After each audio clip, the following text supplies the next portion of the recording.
ശബരിമലയിലെ സ്വർണം പൊതിഞ്ഞ ശ്രീകോവിലിന്റെ മുകളിൽ നിറവ്യത്യാസം കണ്ടെത്തി എന്തോ ദ്രാവകം ഒഴിച്ചതെന്നാണ് സംശയം. തിരുവാഭരണ കമ്മീഷൻ അടക്കം പരിശോധന നടത്തി. പ്രസാദ് എംജിയുണ്ട് വിവരങ്ങളുമായി.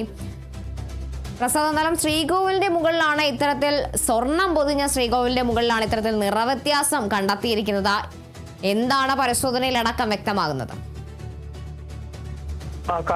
കഴിഞ്ഞ 2 ദിവസം മുമ്പാണ് മിഥുനമാസ പൂജയ്ക്കായി ശബരിമല നട തുറന്നത്. സാമാന്യം എല്ലാ മാസവും ഭക്തജനത്തിരക്ക് സന്നിധാനത്ത് പ്രത്യക്ഷപ്പെടുന്നതാണ്.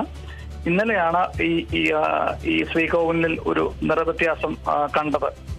കാരണം അതിനു മുമ്പ് തന്നെ ശബരിമല സ്വർണ്ണക്കൊള്ളയുമായി ബന്ധപ്പെട്ട് നിരവധി തവണ ഈ SIT സംഘം സന്നിധാനത്ത് കട്ടളയും ദ്വാരപാലക ശില്പവും പിന്നെ ഈ ശ്രീകോവില് പൊതുജനമായി ഇളക്കി വെക്കുന്നതിന്റെയൊക്കെ ഒരു അനൗചിത്യം കഴിഞ്ഞ ദിവസം Devaswom board president K Jayakumar, മുൻ ചീഫ് സെക്രട്ടറി കൂടിയായ കെ ജയകുമാർ ഹൈക്കോടതിയെ അത് ബോധിപ്പിക്കുകയും പല പ്രാവശ്യം ഭക്തർ ദൈവികത്തോടു കൂടി പ്രതിഷ്ഠിച്ചിട്ടുള്ള ഈ ദ്വാരപാലശില്പവും കട്ടളപ്പാളിയും ഈ ചുറ്റും ചെമ്പും ഈ സ്വർണം പൊതിഞ്ഞ് ഈ ശ്രീകോവിലിനതൊക്കെ ഇളക്കുന്നത് ക്ഷേത്രത്തിന്റെ ചൈതന്യത്തിന് കോട്ടം തട്ടിയിട്ടുണ്ടോ എന്ന് തന്നെ ഹൈക്കോടതിയെ അറിയിച്ചിട്ടുണ്ട്. അതിന്റെ അടിസ്ഥാനത്തിൽ വീണ്ടും എന്തെങ്കിലും പോരായ്മകൾ വന്നിട്ടുണ്ടെങ്കിൽ ബന്ധപ്പെട്ട അധികൃതരുമായി ആലോചിച്ച് ഇനിയും അത് ഇളക്കത്തക്ക അത് സ്ഥിരമായി തന്നെ സ്ഥാപിക്കുന്ന ഒരു കാര്യത്തിലേക്ക് ദേവസ്വം ബോർഡും മന്ത്രിസഭയും ഹൈക്കോടതിയും ഒരുമിച്ച് ആലോചിച്ചൊരു തീരുമാനമെടുക്കുന്നതിന്റെ സമയത്താണ് ഇന്നലെ വീണ്ടും ഈ ശ്രീകോവിലിന്റെ ഈ സന്നിധാനത്തെ ഈ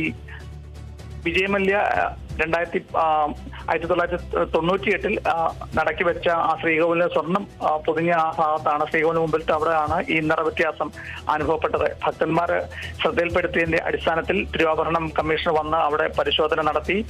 ഇപ്പോൾ നമുക്ക് നിലവിൽ ലഭ്യമാകുന്ന വിവരമനുസരിച്ച് ഈ ഭക്തരും പിന്നെ മേൽശാന്തിയൊക്കെ നെയ്യ് ഒഴിക്കുന്നതുകൊണ്ടായിരിക്കാം ആ നിറവ്യത്യാസം വന്നതാണ്. എങ്കിലും സമഗ്രമായ അന്വേഷണം നടക്കുമെന്ന് ദേവസ്വം ബോർഡ് അധികൃതർ അറിയിച്ചിട്ടുണ്ട്. കാർത്തു,